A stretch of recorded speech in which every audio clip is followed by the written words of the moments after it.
Bueno, este es un caso muy interesante de la tecnología de regresores aleatorios, que es el problema de errores de medición y que además tiene implicancias prácticas muy interesantes, así que déjenme discutirlo con bastante detalle, ¿no? O sea, vamos a ver que un caso particular en el que los regresores son necesariamente aleatorios, más allá de esta discusión filosófica que tuvimos, es cuando hay errores de medición. Entonces, variables explicativas medidas con error. Vamos a distinguir entre dos situaciones. Una es cuando la variable explicativa está medida con error y otra es cuando la variable explicada está medida con error. Y vamos a ver que son casos completamente diferentes. Más que elaborar una teoría en abstracto, déjenme contarles un caso bastante sencillo. Supongamos que esto que está acá es una especie de función consumo, en donde C es el consumo, y habrán visto quizás en un curso de micro, en un curso, perdón, de Eco 1, de macro, que quizás el concepto relevante para la determinación de el consumo es el ingreso permanente, ¿no? Esta especie de algo así como el ingreso permanente entendido como el valor presente descontado de todos los ingresos futuros, algo por el estilo, ¿está bien? ¿Cuál es el problema de intentar estimar beta 1 y beta 2 en esta función consumo? Bueno, que el consumo posiblemente sea observable, pero el ingreso permanente no, ¿está bien? Y supongamos que lo que nosotros observamos es una especie de versión ruidosa del ingreso permanente. O sea, nosotros observamos XY, que es el ingreso permanente, más una especie de ruido que vamos a llamar error de medición. ¿Está bien? Por ejemplo, una circunstancia típica es que esto que está acá es el ingreso permanente. ¿Está bien? Pero lo que nosotros observamos es el ingreso corriente y esto que está acá es la diferencia entre el ingreso permanente y el corriente entendido como una especie de error de medición. ¿Está bien? Ese podría ser un ejemplo. ¿Está bien? Déjenme suponer, para hacer las cosas mucho más sencillas, que el error de medición tiene esperanza nula, que tiene una varianza constante, que se llama sigma cuadrado W, y que el error de medición no está correlacionado ni con el ingreso permanente ni con U sub I. Estos son supuestos bastante inocentes porque el resultado que vamos a mostrar no depende de que estos supuestos sean ciertos. Entonces acá lo que les pido, ¿está bien?, es que reemplacen XY por esto que está acá, el modelo anterior, y que me den una mano y vean que una vez que yo reemplazo XY asterisco, que es el ingreso permanente, por XY menos W sub I, entonces el modelo anterior se puede reescribir de esta manera, en donde el nuevo término de error es B sub I, que ahora tiene dos componentes. ¿Está bien? De vuelta, insisto, les pido por favor, siempre que les pongo un cuadradito acá, es porque esto es algo que yo necesito que ustedes lo verifiquen. ¿Está bien? Es cuestión, insisto, de volver atrás un paso y reemplazar aquí. Tienen que venir acá y despejar de acá X y asterisco y reemplazar y van a obtener este resultado.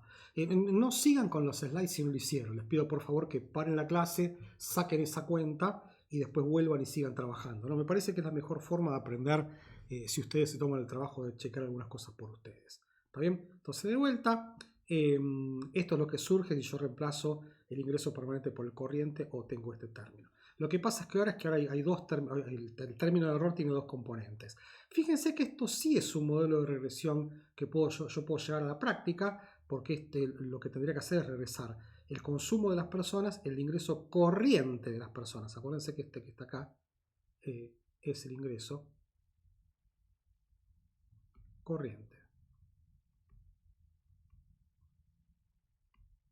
Acuérdense de vuelta que el modelo anterior yo no lo podría haber llevado a la práctica porque depende del ingreso permanente. Entonces la pregunta es que vamos a intentar hacernos es cuál es el problema que tiene implementar este modelo, ¿está bien? Que fíjense que lo que esencialmente está haciendo es reemplazando el ingreso permanente por el ingreso corriente. Bueno, saquemos la siguiente cuenta, que vamos a calcular cuánto vale la covarianza entre la variable explicativa y el nuevo término de error, ¿está bien? Que acuérdense que como el nuevo término de error tiene esperanza nula, la covarianza es igual a la esperanza del producto, ¿está bien? Esto que está acá, ¿está bien? Perdón, no sé qué pasó acá, ¿está bien? Vamos a borrache. Ahora sí. Tuvimos suerte. Muy bien. Entonces acuérdense que cómo paso de acá para acá, acuérdense que como la esperanza de este término B sub i es 0, la covarianza, cuando una de las dos variables explicativas tiene esperanza nula, la covarianza entre dos variables explicativas es la esperanza del producto. De hecho no sé por qué acá hace con una coma, justamente está mal esto. Esto está mal. Es la esperanza de xi por B sub i. ¿Está bien? Entonces, acá lo único que estoy haciendo acá es reemplazando xi y acá estoy reemplazando por B sub i. O sea, esto que está acá es xi y esto que está acá es B sub i. ¿Está bien? Ahora lo que les pido que me den una mano, ¿está bien? Es en calcular estos 4 términos. ¿Está bien? Fíjense que cuando yo distribuyo acá me van a quedar 4 términos. Después voy a calcular la esperanza de 4 términos.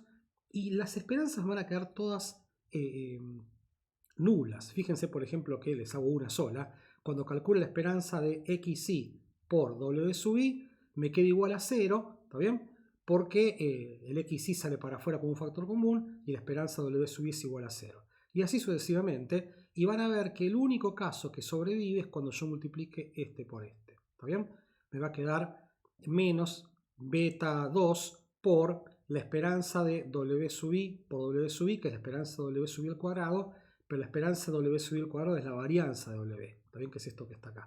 Entonces ahora les pido que paren el video, que saquen esta cuenta, le van a quedar calcular la esperanza de 4 términos y van a ver que pueden pasar acá. ¿Está bien? Entonces, ¿qué es lo que está pasando? Insisto, les pido por favor que paren el video, hagan ese pequeño ejercicio y cuando terminen retomen el video. No es mala onda, chicos. Si yo les hago todos los pasos, el único que aprende soy yo. Entonces prefiero que ustedes se tomen el trabajo de hacer algunos pasos sencillos y obviamente si notan que esos pasos son confusos, intenten y eventualmente si no me preguntan, ¿no? Pero no quiero hacer todo el trabajo por ustedes. ¿Qué es lo que pasó? Yo estoy calculando cuánto vale la esperanza de xi, ¿está bien? Que es la variable explicativa, y b sub i, que es el término de error del nuevo modelo, y resulta que no es 0, ¿está bien? No es 0. Y lo que vimos en la clase anterior es que entonces el estimador de mínimos cuadrados ordinarios que regresa, acá está mal, acá es c, ¿está bien? En el ingreso corriente es sesgado. ¿Por qué? Porque acuérdense que una vez que nosotros trabajamos con regresores aleatorios, resulta que los regresores aleatorios no pueden estar correlacionados con el término de error. Y acá lo que encontramos es que ese supuesto no se cumple. Entonces, ¿qué es lo que está pasando acá? En términos genéricos, es que cada vez que yo incluyo una variable explicativa que está correlacionada con el término de error, voy a generar un sesgo. ¿Está bien? Esto es muy abstracto, ¿está bien? Y se los voy a mostrar con un ejemplito gráfico. Pero primero dejen de discutir esto, ¿no? Una cosa que se puede mostrar, no tengo en este curso una prueba, ¿está bien? Es que cuando el tamaño de la muestra es relativamente grande, el estimador de mínimos cuadrados ordinarios, ¿está bien? Se parece bastante al parámetro original más este cociente, ¿está bien? Fíjense que este cociente es un número que está entre 0 y 1. ¿Por qué? Porque fíjense que esto que está acá es positivo, esto que está acá es positivo, ¿está bien? Pero es esto que está acá abajo es lo que está arriba más un término. O sea que en definitiva esto que está acá es positivo y es más chico que esto que está acá. O sea que es un número que lo que está entre corchetes es un número entre 0 y 1. Entonces fíjense lo que está pasando. ¿Qué es lo que dice este resultado?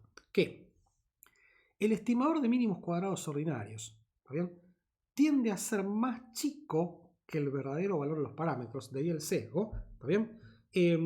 Y esto que está acá mide la magnitud del sesgo. ¿Está bien? Pero lo cierto es que, fíjense que el error de medición tiene que ver con la presencia de este término. Si el error de medición no estuviese, resulta que sigma cuadrado W debería ser 0. O sea que cuando el error de medición no existe, este cociente vale 1, con lo cual beta sombrero se comporta como beta y el sesgo desaparece. Toda vez que aparece un error de medición en la variable explicativa, sigma cuadrado W es distinto de 0, este término es más chico que 1, de modo que el valor absoluto del estimador de mínimos cuadrados ordinarios está por debajo del verdadero valor de los parámetros. Entonces, ¿por qué se llama sesgo de atenuación?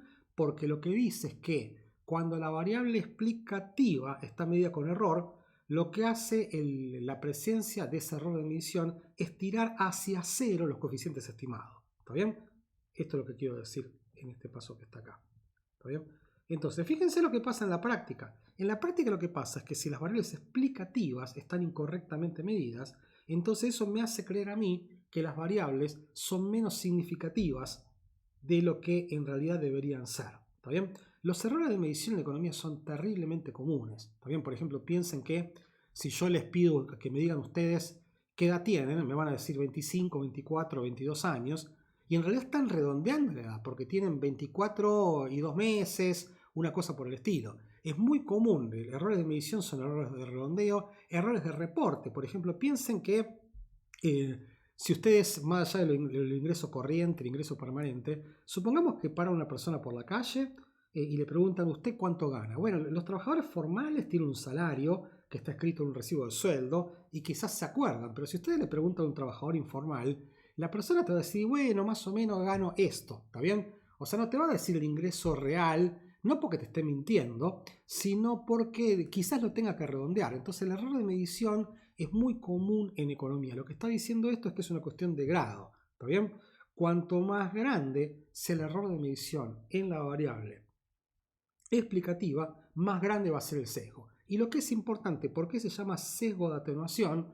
Porque la presencia de errores de medición en la variable explicativa está sesgando los coeficientes de mínimos cuadrados ordinarios en la dirección del cero. Los hace aparecer como más chiquitos de lo que efectivamente deberían ser. Entonces, quiero armar un video aparte para mostrarles gráficamente por qué es que el error de medición en la variable explicativa induce un sesgo a la baja, un sesgo hacia cero. ¿Está bien? Se los muestro en el próximo slide, en el próximo video. Nos vemos. Gracias.